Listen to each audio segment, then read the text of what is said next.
A, B 중에 누가 더 유리할까요? 정답은 A, B 다야. 유감이지만. 사실 그 왜 그러냐면 이 친구가 석사나 박사를 하는 게 아니잖아. 그 얘기는 이제 학사 과정에서는 정말 다양한 학문을 접하게 되는 거야. 어떤 전공을 하더라도 그건 마찬가지인 것 같아. 그래서 어떤 면에서는 다양한 정보를 수집하는 것들 또는 다양한 지식을 좀 쌓는 것들에 대해서 좀 이렇게 선입관이 없는 친구들, 그러니까 다양한 분야에 대한 관심사에 대한 선입관 이런 것들이 좀 덜한 부분도 보고 싶은 거고, 그럼에도 불구하고 어린 나이에 좀 차별화된 모습을 보여주기 위해서는 나만의 뭔가 특정 관심 분야를 깊게 팠다는 증거도 필요한 것 같아. 근데 이제 well-rounded 스튜던을 결국은 뽑는다는 얘기인데, 그러니까 여기서는 사실 더 도움이 되는 건 뭐냐? 우리가 이제 학사를 준비하는 데 있어서 well-rounded, 다양한 정보를 정말 잘 습득한다는 것은 성적만 봐도 알 수 있어. 특정 과목에 대해서 뭔가 성적이 그것만 잘 나온다든지 그런 게 아니라면 그런 것도 증거가 될 수 있고, 또는 본인이 진짜 공부만 하는 범생이가 아니라는 걸 보여줄 수도 있겠지. 뭐 예를 들면 뭔가 본인이 뭐 A라는 주제에 대한 덕후임에도 불구하고 평소에 한 2, 3년 이상 테니스도 치고 대회도 나갔다. 그런 것들을 원하는 거야, 사실은. 예를 들어서 수학도 잘하고 영어도 잘하고 이것도 잘해서 우리가 이거에 관련된 것들을 다 깊게 파는 걸 보고 싶은 게 아니라, 뭔가 하나는 깊게 파되 프리 타임이 있다면 가볍게 골프도 치러 간다든지 음악을 할 수 있다든지 뭐 이런 좀 다양한 장기들도 평소에 할 수 있을 정도의 마음의 여유가 있냐 없냐, 그리고 거기에 따른 리더십이 있냐 없냐, 이런 것들을 보고 싶긴 하겠지. 그렇다고 주객이 전도돼서 골프만 주구장창 치러 다니고 수영장만 주구장창 가고 이런 참사가 벌어지면 안 되겠지. 그럼 다양하게 하면서 내 거를 파는 거. 근데 이거는 어쨌든 절대적인 시간을 좀 많이 들이는 게 그럼 필요는 하겠네요.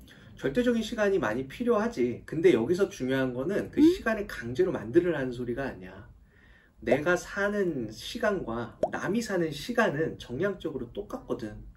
그럼 내가 얼만큼 이 시간을 잘 안배해서 쓰는 사람이냐, 시간 얼만큼 아끼고 소중하게 쓰는 사람이냐를 보고 싶은 거지.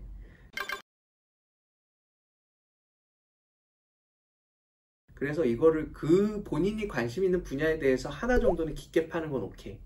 그거는 성결 과제라고 치고, 그럼에도 불구하고 본인이 짜투리 시간들을 써서 꾸준히 운동을 한다든지 음악을 한다든지, 또는 그런 음악 같은 것도 허투루 하는 게 아니라 뭔가 대회 같은 데를 나간다든지 또 음반 같은 것까지를 가볍게 만들어 본다든지 이런 것들을 좀 보고 싶은 건데, 그럼 이제 어떤 사람들은 나한테 얘기해, 어떤 학생들도 마찬가지지만, 선생님 그럼 음반 만드는 걸 누가 해요? 그럼 프로 뮤지션만 하는 거 아니에요? 그건 좀 이상한 말이야. 왜냐면 요즘 세상은 컴퓨터로 엔간한 건 다 만들 수 있어. 자, 예를 들어 맥킨토시가 있어. 게러지 밴드를 깔아. 거기서 트랙만 몇 개 다 추가해서 만들어도 내가 노래 MR에 AR 얹어서 완성본으로 만드는 건 진짜 누워서 떡 먹기거든? 그런 것들을 하라는 거지.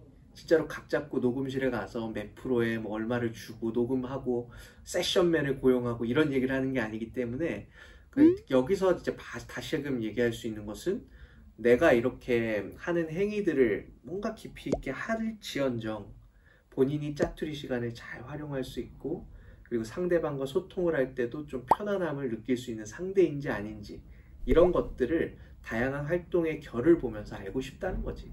결론은 그래. 아, 그러니까 좀 이걸 엑스트라 커리큘러를 좀 숙제에 해치우듯이 이렇게 할 생각 말고 내가 진짜 뭔가 내 생활에서 시간을 안배해서 써라.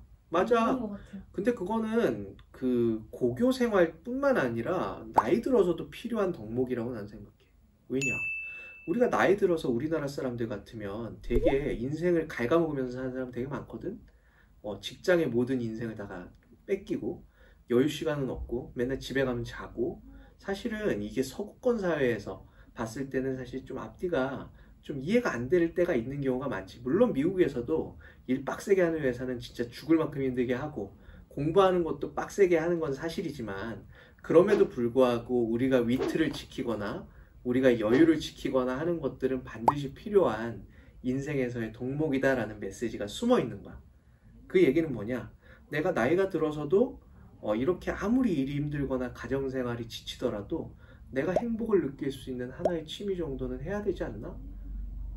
똑같은 얘기지. 고교생활 때도 고교생활의 입시에 SAT 점수에 학교 내신 성적을 다 신경 쓴다고 하더라도 우리가 친구들과 교류하면서 지낼 수 있는 여유는 없을까? 이런 것들을 미국에서는 되게 중요하게 생각한다고 생각하는 게 좋을 것 같아. 그런 느낌인 것 같아. 사실 리더십이라는 게 되게 복합적인 단어들이 좀 섞여 있는 것 같아. 다양한 의미들이 있다는 뜻인데 리더십은 내가 얘기한 대로 따르라도 될 수 있지만 내가 상대방의 마음을 사로잡을 수 있는 능력이 있다는 것도 리더십이잖아.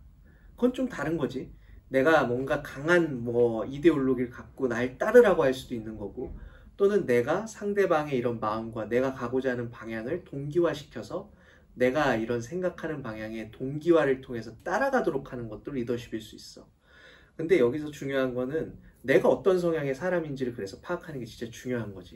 내가 장군처럼 선봉에 서서 목숨 걸고 가는 게 중요한 사람인지, 또는 나는 주변 인물들과의 화합과 융화, 소통을 통해서 이런 조직을 끌고 가는 게 적합한 사람인지를 좀 스스로 생각해 봤으면 좋겠고, 그게 어느 정도 이제 각이 나왔다고 하면 거기에 맞춰서 그걸 잘 대변할 수 있는 활동을 자연스럽게 하는 거라고 생각해.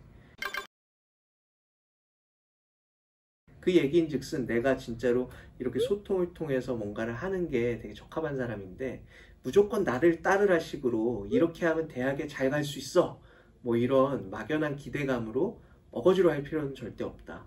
그리고 클럽의 장이 되는 것들도 도움이 될 수 있지만 뭔가 소통을 통해서 결과물을 만들어낸 것도 리더십을 보여주는 하나의 표상이 될 수 있다. 난 그렇게 생각해.